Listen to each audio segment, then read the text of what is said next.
श्री कृष्ण चैतन्य प्रभु नित्यानंद श्री अद्वैत श्री रसदि गौर भक्त्या विहीना अपराध लक्ष्य चित्ता शिखामणि धर्म कृपा में नाम शरण हरे कृष्ण कृष्ण कृष्ण हरे हरे राम हरे कृष्ण कृष्ण कृष्ण हरे राम राम राम राम हरे कृष्ण कृष्ण कृष्ण हरे हरे राम। सबसे पहले मैं अपने गुरुदेव के चरणों में अनंत कोटि दंडवत प्रणाम। उसके बाद पूज्य पाद श्री गोपाल प्रभु जी को मेरा दंडवत प्रणाम। आप सभी कथा पिपासुओं को भी मेरा यथायोग्य दंडवत। हरे कृष्ण। हमने जो ये कृष्ण की ओर की यात्रा शुरू करी, इसमें सबसे पहले हमने गीता जी को समझा। गीता जी में कैसे कैसे समझाया गया है कि हमें कृष्ण की ओर कैसे चलें।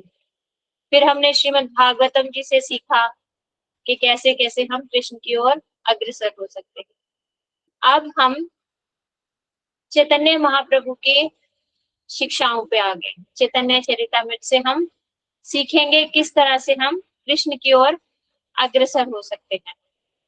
चैतन्य महाप्रभु के हम अनुयायी हैं। चैतन्य महाप्रभु यहाँ पर भक्ति सिखाने के लिए ही आए। तो आज से हम चैतन्य चरितामृत की शिक्षाएं सीखेंगे।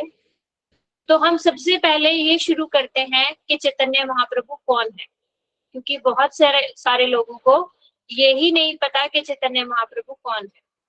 तो चैतन्य महाप्रभु जो है वो राधा और कृष्ण का मिलित अवतार है। स्वयं कृष्ण राधा रानी की अंग कांति और राधा रानी का हृदय लेकर अपनी कुछ इच्छाओं को पूरा करने के लिए चैतन्य महाप्रभु के रूप में आए। लेकिन इस बात पे विश्वास करना थोड़ा कठिन हो जाता है। क्यों? क्योंकि भगवान ने कहीं पर भी ये नहीं लिखा कि मैं भगवान हूँ। चैतन्य महाप्रभु की किसी शिक्षा में, किसी शास्त्र में हमें ये स्पष्ट रूप से नहीं लिखा गया कि चैतन्य महाप्रभु, अवतारों में भी चैतन्य महाप्रभु का कहीं नाम नहीं है कि चैतन्य महाप्रभु के रूप में भगवान आएंगे। तो ये समझना थोड़ा सा मुश्किल हो जाता है। तो सबसे पहले हम प्रमाणों के साथ यही समझेंगे कि कहाँ कहाँ ये बात लिखी गई है कि चैतन्य महाप्रभु स्वयं भगवान श्री कृष्ण है। अवतारों में इनकी गणना क्यों नहीं हुई? क्योंकि ये अवतारी हैं, ये अवतार है ही नहीं, तो इसलिए इनकी गणना अवतारों में नहीं हुई है। तो चैतन्य महाप्रभु स्वयं भगवान कृष्ण है। ये बातें कहाँ कहाँ लिखी गई हैं? श्रीमद् भागवतम में लिखी गई है, बहुत सारे पुराणों में लिखी गई है और चैतन्य चरितामृत में भी लिखी गई है। तो जहां जहां पे ये हैं प्रमाण तो बहुत सारे हैं, लेकिन उनमें से कुछ 5-10 प्रमाण हम समझने की कोशिश करेंगे जहां पर ये लिखा गया है कि ये जो चैतन्य महाप्रभु है स्वयं भगवान कृष्ण है। सबसे पहले श्रीमद् भागवतम का एक श्लोक है। श्रीमद् भागवतम के 11वें स्कंद का 5th अध्याय का 32 श्लोक है ये। इसमें बोला गया है, कृष्ण वर्णम विषा कृष्णम सांगो अपांग शस्त्र पार्षदम यज्ञै संकीर्तन प्रायर्जन्ति ही सुमेधसा। इसका मतलब जो कृष्ण इन दोनों वर्णों का कीर्तन करते हैं, जो कांति से अकृष्ण है। अकृष्ण है मतलब कृष्ण नहीं, मतलब कृष्ण मतलब काले, काले नहीं हैं तो क्या है फिर? गोरे हैं। और कीर्तन कौन से वर्णों का करते हैं? कृष्ण, जो कृष्ण नाम का कीर्तन करते हैं और अंग कांति जिनकी गोरी है, वे ही अंग उपांग अस्त्र और पार्षद से परिवेष्टित महापुरुष की विद्वान पंडित जन संकीर्तन प्रधान यज्ञ द्वारा आराधना करते हैं। तो कौन है जो गोरे वर्ण के हैं और कृष्ण का जप करते हैं? वो महाप्रभु है। महाप्रभु के बारे में लिखा गया है कि महाप्रभु अपने अंग उपांग अस्त्र और पार्षद, जो पंच तत्व है ना, ये महाप्रभु के अंग उपांग अस्त्र पार्षद ये सब हैं, इनके द्वारा परिवेष्टित हैं। तो ये महाप्रभु के लिए बताया गया है। और आगे बताया गया है चैतन्य चरितामृत में, शुक्ल रक्त कृष्ण पीत क्रमे चारी वर्ण धरी कृष्ण करेन युग धर्म। 4 युगों में, 4 युग होते हैं ना, सतयुग, त्रेता, द्वापर और कलयुग। 4 युग में 4 वर्ण कौन कौन से? शुक्ल, रक्त, कृष्ण और पीत। पीत वर्ण किसका है? पीत वर्ण है राधा रानी का। सोने जैसा रंग है ना, गौरांगी बोला जाता है राधा रानी को। और क्या बोला जाता है? राधा रानी का प्रणाम मंत्र क्या है? राधा रानी का प्रणाम मंत्र किसको याद है? अभी मुझे एकदम से ध्यान से। गौरांगी राधे वृंदावनेश्वरी गौरांगी सुते देवी प्रणमामि। गौरांगी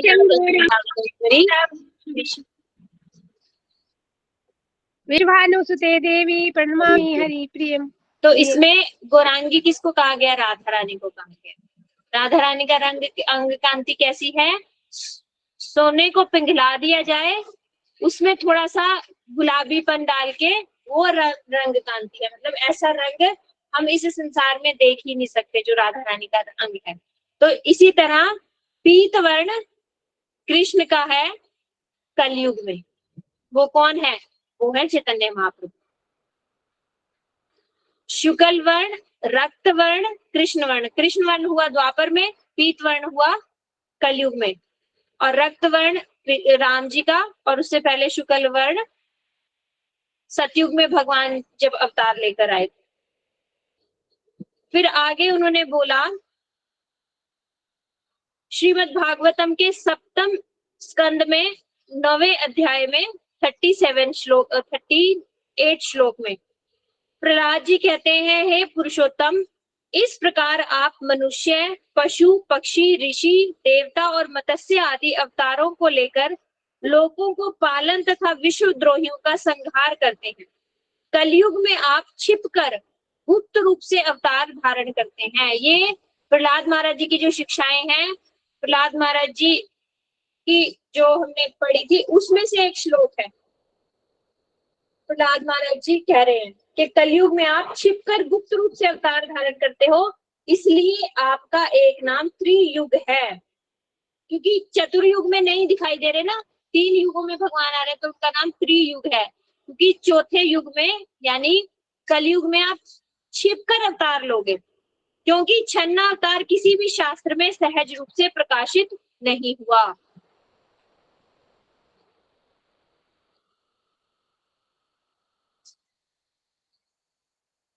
और चैतन्य चरितामृत में लिखा गया है, समस्त अवतारों के अवतारी ब्रजेंद्र नंदन श्री कृष्ण ही स्वयं श्री कृष्ण श्री चैतन्य महाप्रभु के रूप में अवतरित हुए हैं। इसलिए श्री चैतन्य महाप्रभु पर तत्व की सीमा है। पर तत्व क्या है? भगवान स्वयं ब्रजेंद्र नंदन श्याम सुंदर वो है पर तत्व, उनको पर तत्व कहा जाता है। उसकी भी सीमा, भगवान अपनी भगवत्ता किससे किससे जो है, भगवान की भगवत्ता किससे नापी जाती है? भगवान की माधुर्य से, और वो कृष्ण में है। तो कह रहे हैं इतना माधुर्य होने पर उनके अंदर दयालुता की अधिकता, भगवान पर तत्व की जो सीमा है वो है चैतन्य महाप्रभु। इसीलिए उनके प्रणाम मंत्र में क्या आता है? नमो महावदान्याय। वदान्य होता है जो उपकार करे, महावदान्य मतलब उपकार की जो सीमा ही नहीं। अब देखो, भगवान यहाँ पर आए, लीला करने के लिए आए, कृष्ण भगवान आए स्वयं, उन्होंने सबको दिखाया कि मैं भगवान कृष्ण। कैसे? अर्जुन को विराट रूप दिखाया, युद्ध में कितने सारे उन्होंने ऐसे काम कर दिए कि जो असाधारण थे। सूरज को छिपा दिया, फिर सूरज प्रकट कर दिया। वो किसकी मृत्यु करवानी थी? शिशुपाल की आई थी क्या? जरासंध की। इसकी जब सूरज को छिपा दिया था, फिर भगवान वो अर्जुन आ गए, वो अपना अग्नि समाधि ले गए। हरे कृष्ण जयद्रथ की मृत्यु के समय तो सूरज को छुपा दिया, फिर सूरज को निकाल दिया। अरे सूरज को कौन छिपा सकता है? केवल भगवान ही कर सकते हैं ना कंट्रोल। सारे देवताओं को। तो भगवान ने कितनी जगह दिखाया कि मैं भगवान हूँ, लेकिन फिर भी कितने ऐसे लोग रह गए जो भगवान को भगवान नहीं माने। वो क्या मानते थे, ये तो साधारण ग्वाला है। हम जैसे राक्षस फिर भी रह गए, क्योंकि हम भी होंगे उस समय। यदि हम उस समय भगवान को सरेंडर कर देते और भगवान को मान लेते कि भगवान आप ही सब कुछ हो, तो हम भी चले जाते भगवान के साथ। लेकिन हमारे जैसे कुछ लोग, हम कुछ रह गए, तो भगवान को फिर दोबारा आना पड़ा हमारे लिए कलयुग में। भगवान ने सोचा कि मैंने भगवत्ता दिखा के देख ली, प्रेम करके देख लिया। हम ना तो भगवान के प्रेम से आकृष्ट हुए कि ब्रजवासी कैसे प्रेम करते हैं, हमें फिर भी समझ नहीं आया, ना उनके ऐश्वर्य से आकृष्ट हुए हम। तो भगवान ने सोचा कि अब मैं इनको भक्ति करके दिखाऊंगा, तो शायद ये मुझे भक्ति करते हुए देखकर मेरे रास्ते पर चल पड़े। तो भगवान की ये भगवत्ता की चरम सीमा है कि वो अपने आप को भगवान भूलकर एक भक्त की तरह आ गए और भक्त की तरह अपनी ही सेवा, अपनी ही पूजा, अपना ही नाम संकीर्तन खुद करके दिखा रहे हैं। भगवान को क्या जरूरत पड़ी थी हा कृष्ण कह के रोने की। ये भगवान हमें करके दिखाना चाह रहे हैं। मतलब हम इतने, जिसे कहते हैं ना, जंग लगे हुए लोहे हैं कि चुंबक हमारी तरफ बार बार खींची आ रही है। लोहे को खींचना चाहिए चुंबक के साथ, हमारी इतनी दुर्बुद्धि के चुंबक को आना पड़ रहा है हमारे पास, और आगे और आगे और आगे, कि तुम किसी तरह से मेरी तरफ आ जाओ। तो भगवान की ये पर तत्व की सीमा है। परंतु ऐसे सर्व अवतारी पर तत्व की सीमा श्री कृष्ण को शिरोदक्षाई कहने का तात्पर्य क्या है? भक्तों के वाक्य कभी मिथ्या नहीं होते, क्योंकि अवतारी के शरीर में सभी अवतार विद्यमान है। इसलिए जिस भक्त को अवतार उपास्य है, वह श्री कृष्ण में अपने उसी उपास्य का दर्शन करता है। इसलिए यहाँ श्री कृष्ण को शिरोदक्षाई रूप में दर्शन करना अनुचित नहीं है। कहीं पर भगवान को विष्णु कहा जाता है, क्षीरोदक्षाई विष्णु कहा जाता है, तो ये गलत नहीं है, क्योंकि कृष्ण के अंदर तो सभी है ना। तो वो देखने वाले के ऊपर है कि उसको उसमें से कौन सा अंश दिखाई दे रहा है। तो यदि भगवान कृष्ण को विष्णु कह दिया जाए तो वो गलत नहीं है। विष्णु तो उनके अंदर ही से ही निकले है ना, क्षीरोदक्षाई इनका एक्सपेंशन है। फिर आगे एक जगह और लिखा है, इनका जो प्रणाम मंत्र है, नमो महावदान्य कृष्ण प्रेम प्रदायते कृष्णाय कृष्ण चैतन्य नामने गौरी तुष्य नमः। ये क्या है? महाप्रभु का प्रणाम मंत्र है। इसमें क्या बताया गया? महावदान्य कृष्ण प्रेम प्रदायता कृष्ण स्वरूप कृष्ण चैतन्य नामा गौरांग रूपधारी प्रभु को मैं नमस्कार करता हूँ। इसमें भगवान का नाम और भगवान का अंग कांति सब कुछ दे दिया गया। नाम क्या है? कृष्ण चैतन्य, और उनका रूप है गौरवर्ण, और उनका गुण क्या है? महावदान्यता, एवं उनकी लीला है कृष्ण प्रेम प्रदान। नाम रूप गुण लीला, भगवान के 4 गुण वो होते हैं ना, नाम रूप गुण और लीला। भगवान के नाम के द्वारा भी उनकी सेवा की जा सकती है, उनके रूप के द्वारा भी हम आकर्षित हो सकते हैं। नाम से ही ये सब कुछ प्रकाशित होते हैं। नाम करते करते हमें सबसे पहले नाम प्रकाशित होंगे। नाम प्रकाशित होना मतलब नाम में श्रद्धा बढ़ना, निष्ठा बढ़ना, और नाम का एक स्वरूप प्रकट हो जाना। हरे कृष्ण, हरे में कौन है? राधा रानी। तो ये नाम करते करते नाम रूप गुण और लीला हमें प्रकाशित होने लग जाती है। महामंत्र करते करते हमें ठाकुर जी के रूप की थोड़ी थोड़ी झलक दिखती है, नाम रूप गुण, फिर उनके गुण हमें प्रकाशित होने लगते हैं कि अच्छा भगवान कितने दयालु हैं। शुरू शुरू में भगवान की दयालुता पे भी हमें शक होता है। हम क्या सोचते हैं कि अरे भगवान दयालु कैसे हैं? हम तो भगवान के लिए कितना रो रहे हैं, कितना पुकार रहे हैं, कितने साल हो गए हमें माला करते हुए, कितने साल हो गए हमें ग्रंथ पढ़ते हुए, भगवान ने तो हमें कभी देखा नहीं। भगवान दयालु है भी कि नहीं है? ये जो शास्त्रों में कहा गया है महावदान्य है, वदान्य है, दयालु है, कृपा की मूर्ति है, ये कुछ समझ नहीं आ रहा। क्यों? क्योंकि हमारे ऊपर तो कृपा हो नहीं रही। तो भगवान के गुणों का हमें आस्वादन नहीं होता, लेकिन धीरे धीरे धीरे जैसे जैसे हम नाम करते हैं तो भगवान के गुणों का आस्वादन होने लगता है। फिर हमें समझ आता है कि हम दुर्बुद्धि हैं कहाँ और भगवान है कहाँ। इतना इतने कृपालु हैं वो कि हम उनकी तरफ मुड़ना भी नहीं चाहते, फिर भी वो जबरदस्ती हमें खींच खींच के ऐसी परिस्थितियां उत्पन्न कर रहे हैं हमारे लिए कि हम भगवान की तरफ आगे बढ़ सके। तो ये भगवान की दयालुता तो है कि नहीं। सबसे बड़ा उदाहरण दयालुता का जो मुझे लगता है, जो जैव धर्म में लिखा गया, कि भगवान जितना कोई जीव नीचे गिर जाता है उसको उठाने के लिए भगवान भी उतने ही नीचे आते हैं। अब अपने कोई लगा लो, कलयुगी जीव सबसे ज्यादा निकृष्ट, मंद बुद्धि, दुर्बुद्धि है। इससे ज्यादा पतित जीव कोई है नहीं। जो सतयुग के जीव, त्रेता के जो जीव थे, उनकी चेतना का विकास थोड़ा सा ज्यादा था, वो हमसे ज्यादा चेतन थे, उनको पता था कि भगवान है। लेकिन कलयुगी जीव को तो पता ही नहीं है कि भगवान भी है। तो इतने निकृष्ट जीव के लिए भगवान क्या बनकर आ गए? भगवान नाम रूप में आ गए कि केवल और केवल तुम नाम कर लो, मैं तुम्हें इसी से यहाँ से ले चलूंगा अपने पास। तो जो जितना जीव नीचे गिर जाता है उसको उठाने के लिए भगवान उतना ही नीचे आते हैं। तो ये भगवान की दयालुता है कि नहीं? कैसे हम कह सकते हैं कि भगवान दयालु नहीं? सतयुग में ये जो है, भगवान ने ये फैसिलिटी नहीं दी थी कि केवल नाम करके तुम मुझे प्राप्त कर सकते हो। सतयुग में कितनी कठिन तपस्या करवाई भगवान ने जीवों से कि ये इतने इतने हजारों वर्ष तक तपस्या करो तब तुम मेरे दर्शन पाओगे। सिर्फ सेवा भी मिलेगी कि नहीं, कुछ गारंटी नहीं।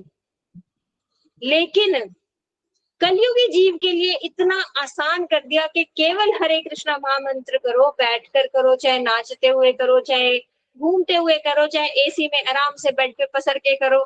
इतनी मतलब फैसिलिटी दे दी भगवान ने, किसी भी अवस्था में करो, तुम्हें यही से मैं इसी से उद्धार तुम्हारा कर दूंगा।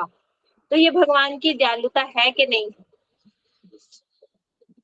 तो भगवान की महावदान्यता की सीमा है चैतन्य महाप्रभु, महावदान्य। और उनका लीला क्या है? नाम रूप गुण और लीला। फिर हमें नाम के द्वारा ही लीलाएं प्रकाशित होने लगेंगी, जो भगवान की लीला है। अभी तो हम जबरदस्ती याद करते हैं, अच्छा वहां पे क्या हुआ था, मानसरोवर पे कैसे हुआ था, अभी कुछ, क्योंकि भगवान देखे नहीं है तो हम सिर्फ अभी सोच सकते हैं, स्मरण में ला सकते हैं, जो हमने सुना है वो सब ला सकते हैं। लेकिन नाम करते करते जितनी मात्रा में हमारा हृदय का मल दूर होगा, चेतो दर्पण मार्जन होगा, उतनी ही मात्रा में हमें ये सब की अनुभूति होगी। और एक समय ऐसे आएगा, हमारे गुरु जी कहते थे, जैसे टीवी पे चलती है ना पिक्चर्स, ऐसे हमारे सामने लीलाएं चलेंगी। नाम रूप गुण और लीला इस तरह से प्रकाशित होंगी नाम के द्वारा। केवल और केवल नाम के द्वारा इतना सब कुछ मिल जाएगा। फिर एक जगह लिखा गया है महाप्रभु के लिए,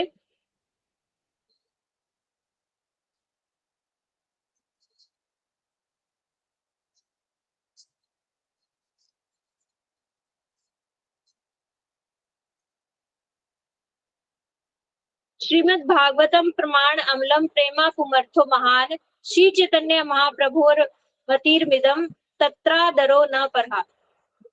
भगवान ब्रजेंद्र नंदन श्री कृष्ण एवं वैसा ही वैभव युक्त श्री धाम वृंदावन भी आराध्य वस्तु है।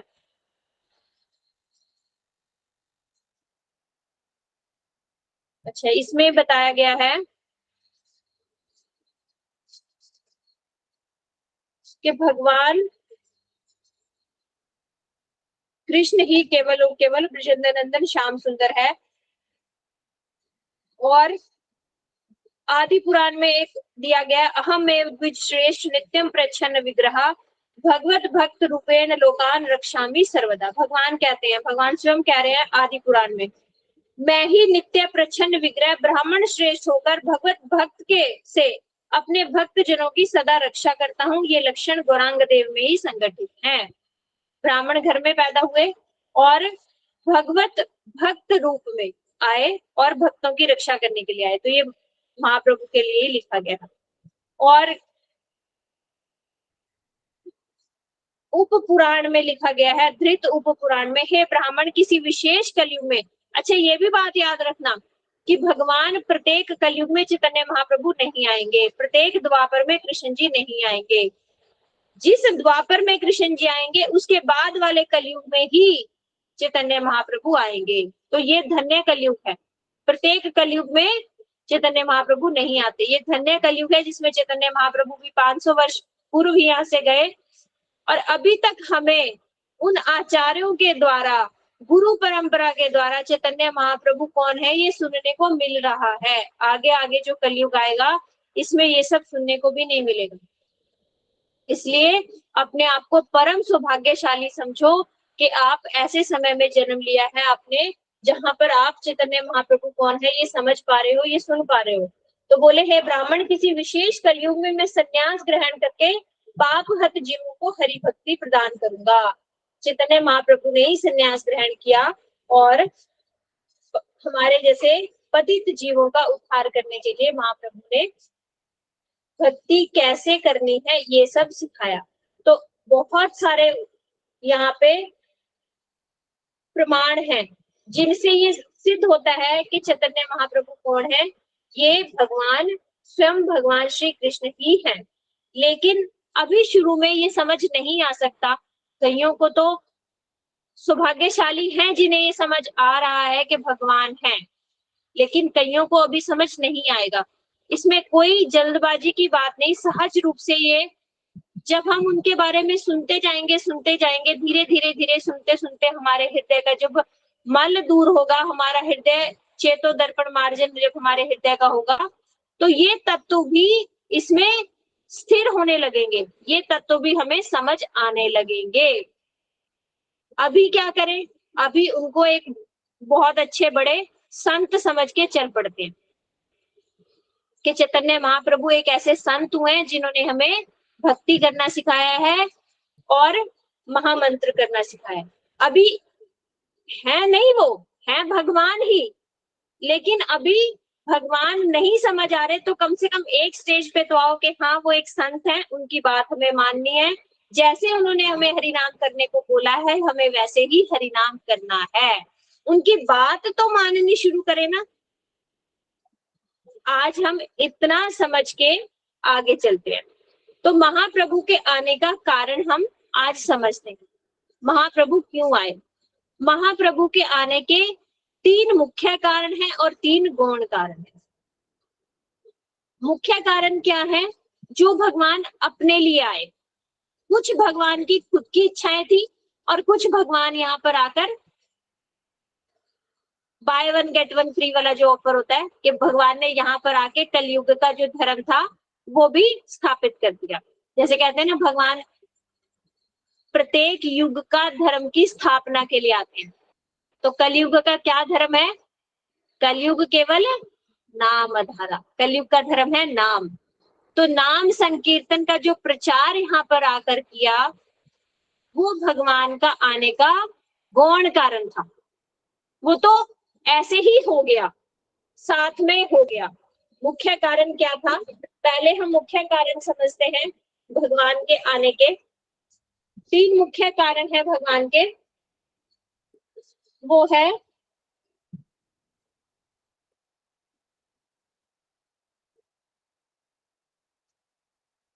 श्री राधा प्रणय महिमा की दृशो वानियेवा आस्वादो ये न अद्भुत मधुरिमा की दृशो वा मदई सौख्यांचस्य मदनुभवता की दृशम वेति लोभात तद भाव भावाढ्य समजनी शची गर्भ सिंधो हिरंदु।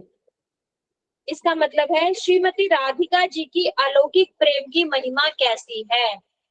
कृष्ण भगवान जब यहाँ से जाने लगे, जब 5000 वर्ष पूर्व आए और यहाँ से जब जाने लगे, तो उन्होंने एक दिन सोचा, जो हमने वृंदावन जो लोग गए हैं उन्होंने इमली तला के दर्शन किए होंगे। जमुना किनारे एक ये भक्ति सिद्धांत सरस्वती ठाकुर प्रभुपाद जी द्वारा स्थापित एक मठ है जिसमें इमली का पेड़ है। उसको कहा जाता है, उस स्थान को इमली तला। इमली मतलब इमली का पेड़, तला मतलब नीचे।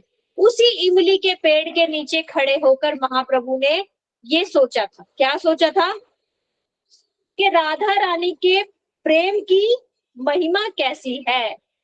उन्होंने सोचा कि मैं सबके प्रेम को समझ पाया। यशोदा मैया मुझे कितना प्रेम करती है मुझे समझ आता है, मेरे सखा मुझे कितना प्रेम करते हैं मुझे समझ आता है, लेकिन राधा रानी मुझे कितना प्रेम करती है मुझे समझ नहीं आता।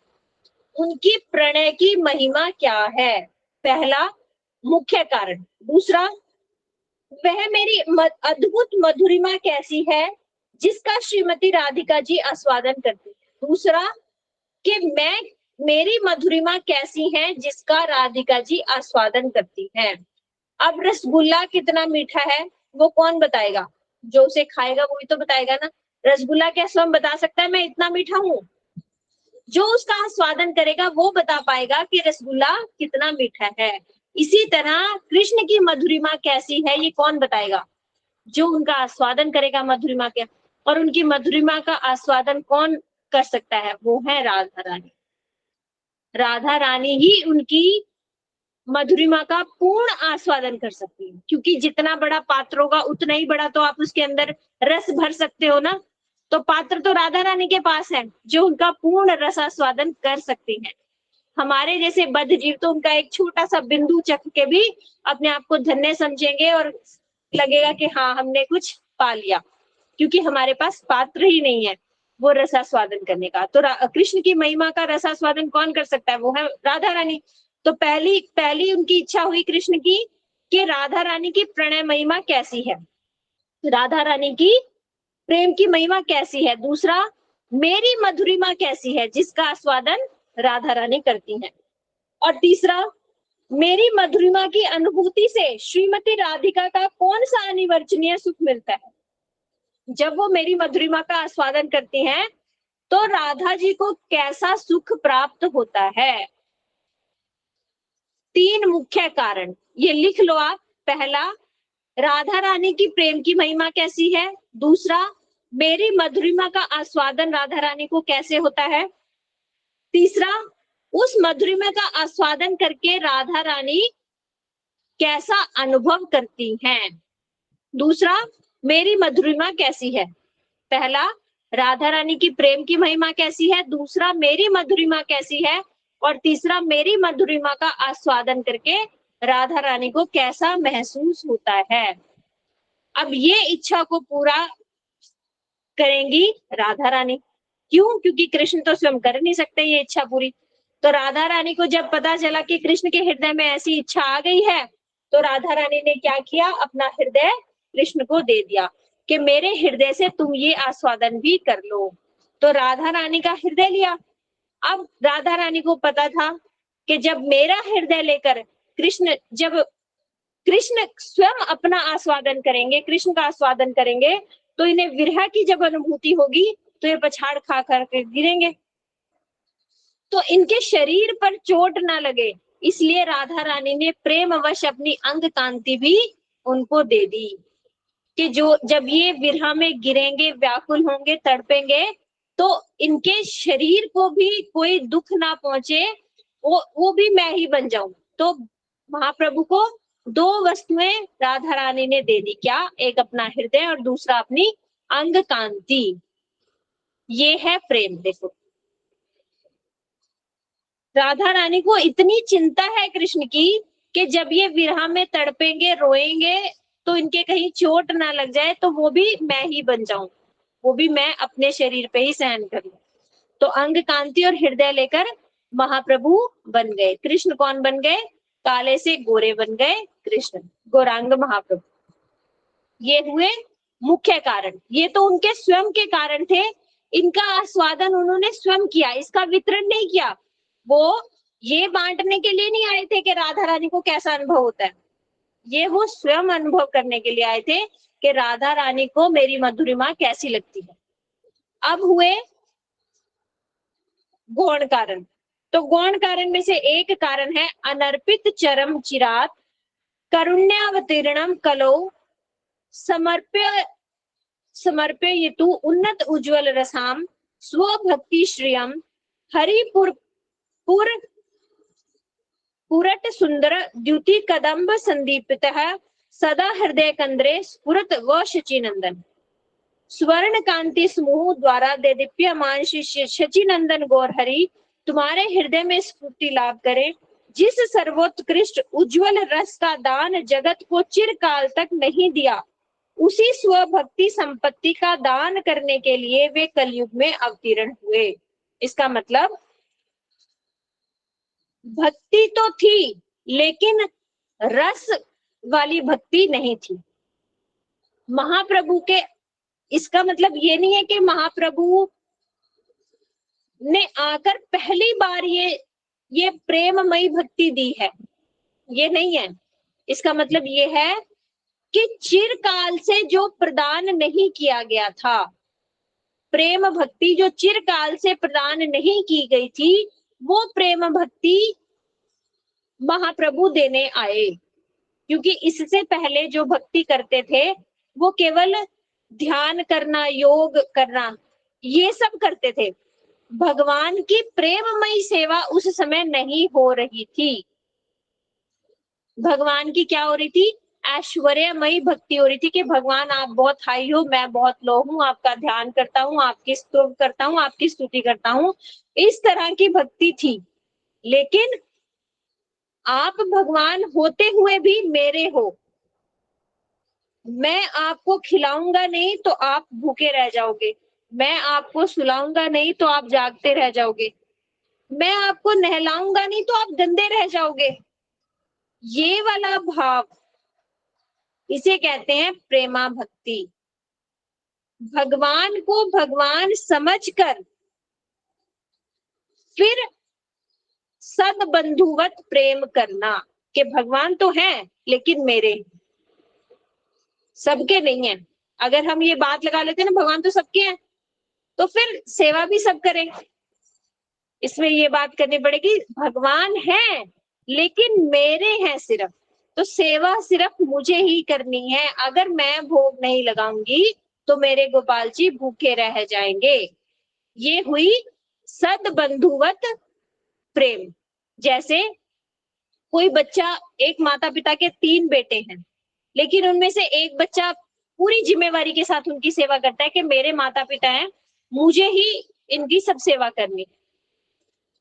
यदि वो ये अपने दिमाग में बात ला ले कि 2 और भी तो भाई हैं, वो कर देंगे, तो फिर माता पिता की सेवा होगी ही नहीं। क्योंकि वो उस पे छोड़ देगा, वो उस पे छोड़ देगा, वो उस पे छोड़ देगा। जो बच्चा ये मानता है कि मेरे अलावा मेरे माता पिता का कोई नहीं है, वो ही सेवा कर सकता। तो इसी तरह भगवान हैं लेकिन मेरे हैं, मेरे अलावा उनकी कोई सेवा नहीं कर सकता। मैं नहीं खिलाऊंगा तो वो भूखे रह जाएंगे। ये नहीं वो मानता कि भगवान तो भगवान है, वहां पे भी तो भोग लग रहा है, दूसरे घर में पड़ोसी भी तो भोग लगा रहा है, भगवान का तो पेट भर गया, मैं खिलाऊं ना खिलाऊं? नहीं, मेरे ठाकुर जी हैं, मैं नहीं खिलाऊंगा तो ये भूखे रह जाएंगे। ये वाले भाव से प्रीति पूर्वक जो प्रेमा भक्ति होती है, ये भक्ति महाप्रभु ने आके सिखाई। और महाप्रभु किस लिए आए? युग धर्म की स्थापना के लिए आए। क्योंकि युग धर्म हमने पहले ही समझ लिया, कलयुग केवल नाम धर्म। तो महाप्रभु ने बताया कि संकीर्तन के द्वारा, नाम के द्वारा तुम भगवत भक्ति कर सकते हो।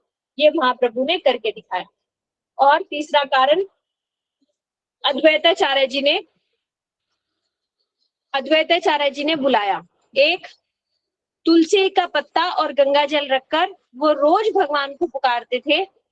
अद्वैताचार्य जी कौन है? अद्वैताचार्य जी है महाविष्णु। महाविष्णु का काम क्या है? महाविष्णु का काम है सृष्टि का पालन करना। जब अद्वैताचार्य जी ने देखा कि मेरी सृष्टि के लोग इतने ज्यादा पतित हो रहे हैं कि कलयुग की अभी पहला चरण है, अभी कलयुग शुरू ही हुआ है और यहाँ पे भक्ति नाम की चीज खत्म हो गई है, बाह्य आडंबर शुरू हो गए हैं, कुत्ता बिल्ली की शादी, ये सब मतलब जानवरों को पालना, उनकी शादियां करवाना, ऐसे ऐसे फालतू के कामों के लिए लोगों के पास समय है और पैसा है, लेकिन भक्ति के लिए, भगवान की सेवा के लिए लोगों के पास ना पैसा है ना समय है। तब अद्वैताचार्य जी जो है उन्होंने भगवान को बोला कि भगवान, मैंने सुना है आप तुलसी का पत्ता और गंगा जल से भी प्रसन्न हो जाते हो, तो मैं आपको तुलसी का पत्ता और गंगा जल ही अर्पण कर रहा हूँ, और आपको स्वयं आना पड़ेगा। क्यों? क्योंकि कलयुगी जीव की दशा बहुत ज्यादा खराब हो गई है। जब ज्यादा, जैसे कोई ज्यादा सीरियस हो जाता है तो हॉस्पिटल में किसको बुलाया जाता है? सबसे सीनियर डॉक्टर होता है ना, उसको कहा जाता है ये पेशेंट किसी के भी हैंडल नहीं होगा, बहुत ज्यादा सीरियस है, हम समझ ही नहीं पा रहे इसकी बीमारी क्या है, आप आओ और आके इसको देखो। छोटे मोटे डॉक्टर जो होते हैं, ट्रेनीज, वो चेक नहीं करते ना उसको कि नहीं नहीं इतनी बुरी हालत है इसकी, स्पेशल आएंगे वो बड़े डॉक्टर। तो वही हाल यहाँ पे हुआ कि कलयुगी जीव की दशा इतनी बद, इतना मतलब पतित जीव हो चुका है कि इस समय अद्वैताचार्य जी ने कहा आपको स्वयं आना पड़ेगा, स्वयं आकर आपको इन जीवों को सिखाना पड़ेगा। तो भगवान को बुलाया, तो अद्वैताचार्य जी के बुलाने पे आए। तो 3 कारण हो गए गौण। एक, युग धर्म की स्थापना करना, दूसरा अद्वैताचार्य जी के बुलाने से आना, तीसरा क्या कारण था? तीसरा था और संकीर्तन धर्म की स्थापना करना, अद्वैताचार्य जी के बुलाने से आना, और जो प्रेमा भक्ति है, प्रेमा भक्ति का दान देना, ये 3 गौण कारण हो गए। कह रहे हैं कि जिस प्रकार पूर्व काल में जरासंध आदि राजा वेद में वर्णित धर्म के अनुसार विष्णु का पूजन करते थे, किंतु उस समय वे अवतरित स्वयं भगवान श्री कृष्ण को नहीं मानते थे, इसीलिए उन्हें दैत्य कहा गया है। वैसे ही साधारण रूप में धर्म का अनुसरण करने पर भी चैतन्य महाप्रभु की अवज्ञा करने वाले अथवा उनकी भगवत्ता को अस्वीकार करने वालों को दैत्य दानव समझना चाहिए। जरासंध विष्णु भगवान को मानता था, लेकिन स्वयं भगवान जब कृष्ण सामने खड़े हैं उनको ग्वाला कहता था। इसी तरह चैतन्य महाप्रभु को जो भगवान नहीं मानते उनको दैत्य समझना चाहिए। जो ऐसे करुणा वरुणालय श्री चैतन्य महाप्रभु का भजन नहीं करते, वे सर्वोत्तम होने पर भी असुर श्रेणी में आते हैं। इस प्रकार गौर सुंदर सबके प्रति चपलता प्रकाश करते थे और सबको हरि बोल करके जो है भगवान के कीर्तन में लगाते। अब यहाँ पर एक बात और समझनी चाहिए, एक कहते हैं गौर नागरीवाद। इसका मतलब चैतन्य महाप्रभु को हमें, जैसे कृष्ण को गोपियां पति रूप में, प्रेमी रूप में सेवा करती थी, ऐसे चैतन्य महाप्रभु की हमें माधुर्य भाव से सेवा नहीं करनी। चैतन्य महाप्रभु का और हमारा क्या संबंध है? दास का। वो प्रभु है और हम दास हैं।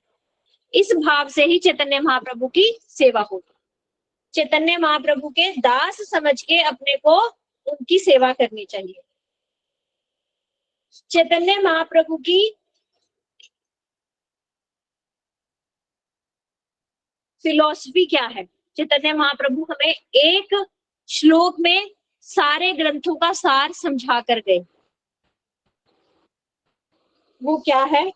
आराध्यो भगवान ब्रजेश तनया तद धाम वृंदावनम रम्या काचित उपासना ब्रज वधु वर्गेन या कल्पिता श्रीमद् भागवतम प्रमाण अमलम प्रेमा पुमर्थो महान श्री चैतन्य महाप्रभो मत मिदम तत्रादरो न पढ़ा। इस श्लोक को आप जरूर याद कर लेना। ये श्लोक जो है सारे शास्त्रों का सार है। इसमें इसे एक श्लोक के द्वारा गौड़ीय फिलोसफी क्या है आप समझा सकते हो किसी को। इस श्लोक को जरूर याद करना। इसका मतलब है भगवान ब्रजेंद्र नंदन श्री कृष्ण एवं वैसा ही वैभव युक्त श्री धाम वृंदावन भी आराध्य वस्तु है। तो हमारी आराध्य वस्तु क्या होनी चाहिए? भगवान श्री कृष्ण और उनका धाम वृंदावन। आराध्य वस्तु क्या होनी चाहिए? भगवान श्री कृष्ण और उनका धाम वृंदावन। यहाँ से समझ आ गया कि भगवान केवल एक है। आराध्य वस्तु बहुत सारी नहीं होनी चाहिए कि आज जो है शंकर जी हो गए, कल देवी दुर्गा हो गई, परसों साईं बाबा हो गए, फिर ये हो गए, फिर वो हो गए, नहीं। आराध्य वस्तु केवल और केवल एक, वो क्या है? भगवान श्री कृष्ण और उनका धाम वृंदावन। एक क्लियर? हमारा गोल क्लियर कि हमने आराधना किसकी करनी है, ये क्लियर इस श्लोक में। फिर दूसरा, ब्रज वधुओं ने जिस भाव से श्री कृष्ण की उपासना की थी वह उपासना ही श्रेष्ठ है। आराध्य फिक्स हो गए, अब आराधना कैसी करनी है। आराध्य तो हमें पता चल गया कृष्ण है, लेकिन उनकी आराधना कैसे करें? तो बोले जैसे गोपियों ने की। ब्रजवधु मतलब कौन? गोपियों ने, गोपी। तो जिस तरह से गोपियों ने भगवान कृष्ण की उपासना करी, उसी भाव से हमें उनकी आराधना करनी चाहिए।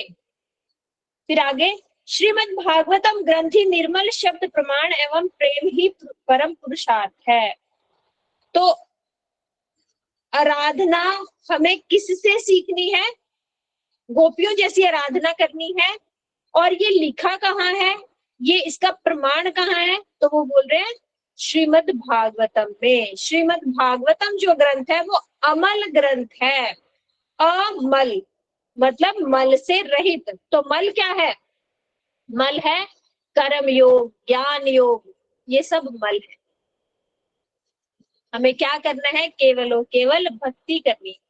उसमें ना हमें कर्म सीखना है, ना हमने ज्ञान सीखना है, ना सांख्य योग सीखना है, कोई योग नहीं सीखना, हमने केवल और केवल भक्ति योग सीखना है।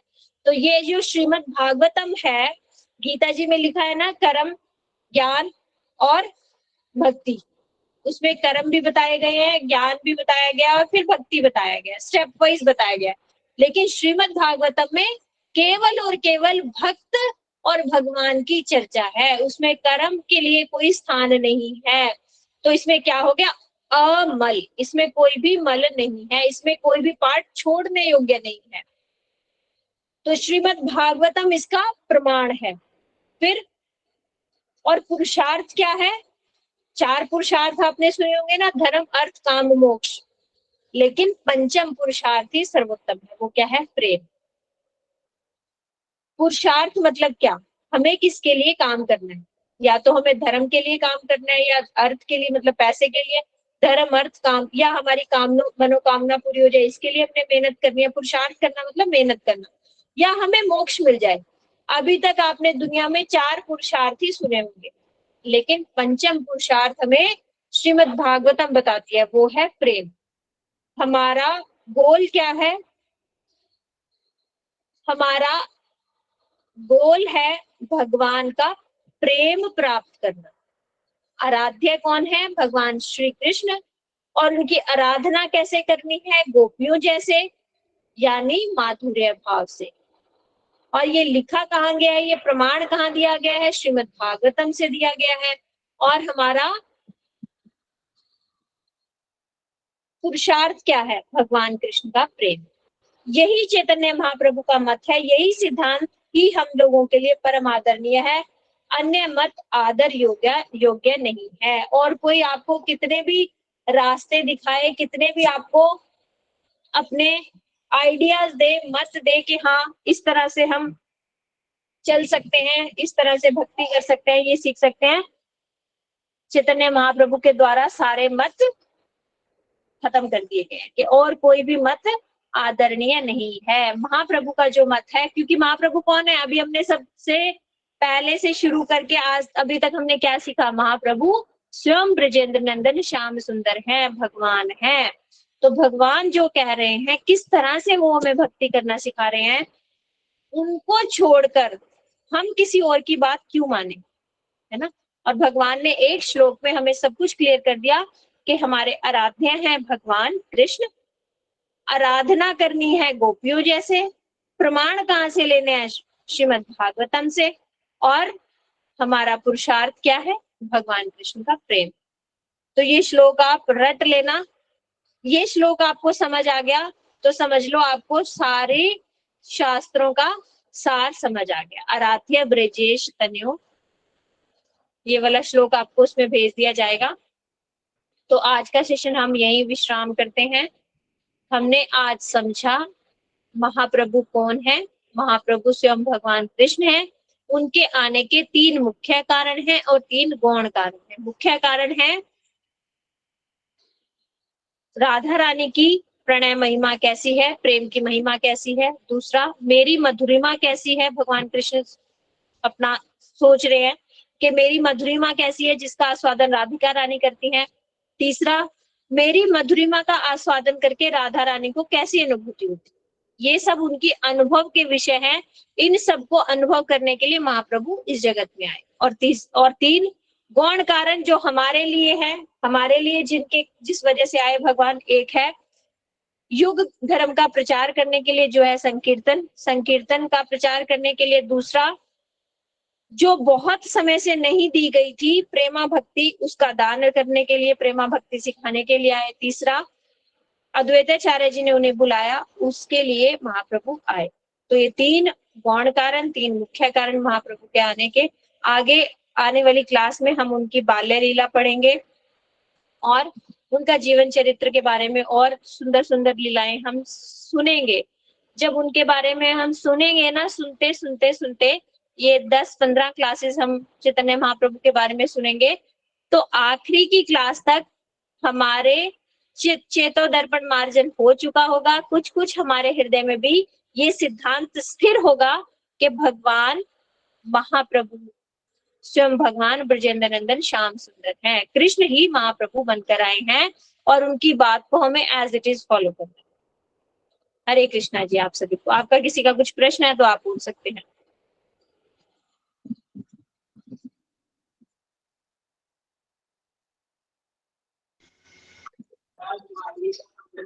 हरे कृष्णा दीदी, ये प्रभु जी वहाँ जहाँ पे अभी मायापुर है ना, वहाँ पे आए थे ना चैतन्य महाप्रभु हाँ, जी? चैतन्य महाप्रभु का जन्म स्थान मायापुर है, इसीलिए जो गौर पूर्णिमा मनाई जाती है ना, होली वाली पूर्णिमा जो है, वो चैतन्य महाप्रभु का जन्मदिन है। उस समय मायापुर की नवद्वीप की परिक्रमा की जाती है 1 हफ्ते की।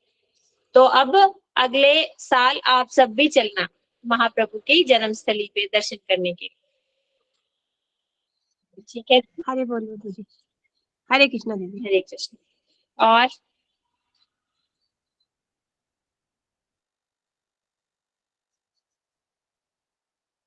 और किसी का कुछ प्रश्न है? आज तो बहुत आसान सी क्लास थी। चैतन्य महाप्रभु के बारे में हमने यही समझा कि चैतन्य महाप्रभु स्वयं भगवान कृष्ण। ठीक है, हम आज क्लास को यही विराम देते हैं, सेशन को। अंशा कल्प हरे कृष्ण। हरे कृष्ण दीदी, दंडवत प्रणाम। हरे कृष्ण। हरे कृष्णा। दंडवत प्रणाम दीदी।